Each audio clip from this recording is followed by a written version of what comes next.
Nowadays, you can buy a cheap handheld gaming device with over 500 games from the last millennium. Games like Contra and the Mario Brothers took gaming mainstream. Now, if you're Generation X, then there's a new museum in Zagreb, Croatia that you cannot afford to miss. And if you're a millennial, then this video game museum will give you a crash course of 50 years of gaming history. Step into Zagreb's video game museum and straight into a playable time machine. A new museum in Croatia's capital is letting fans relive decades of pixels, joysticks and button-mashing glory. With more than 3,000 gaming artifacts and playable titles, it's a hands-on history lesson that spans everything from the 1960s to the age of mobile gaming. The museum, Croatia's first, is the passion project of retired game developer Damir Slogar, a Zagreb native who spent years working for major video game developers in Canada. Slogar later founded his own studio and published hundreds of titles that include the hit mobile franchise My Singing Monsters. After selling his studio, Slogar returned to Zagreb and decided to turn his private collection of games and hardware into a public museum.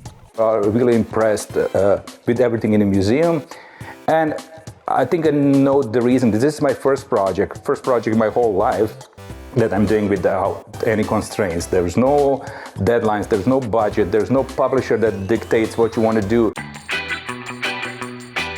Spread across 3 floors and 800 square meters, the museum traces how video games have evolved alongside pop culture, technology, and in 2 very different markets, North America and Europe.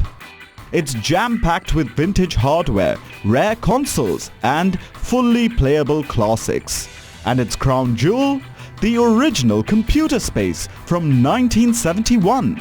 The first arcade machine ever made, and the direct ancestor to the much better known Pong.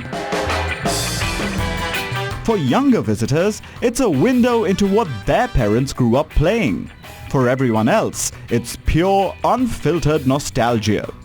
Middle-aged fans make a beeline for the 80s corner, with the Commodore 64, Amiga and ZX Spectrum on display.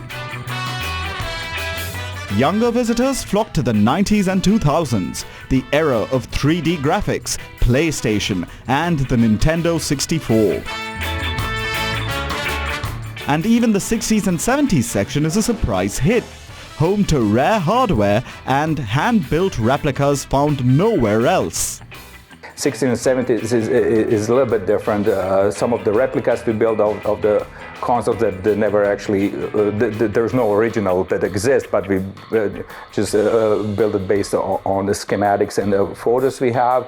And some of the exhibits we have, like original Computer Space, first arcade game ever, or original Pong that was released by the same team a year later.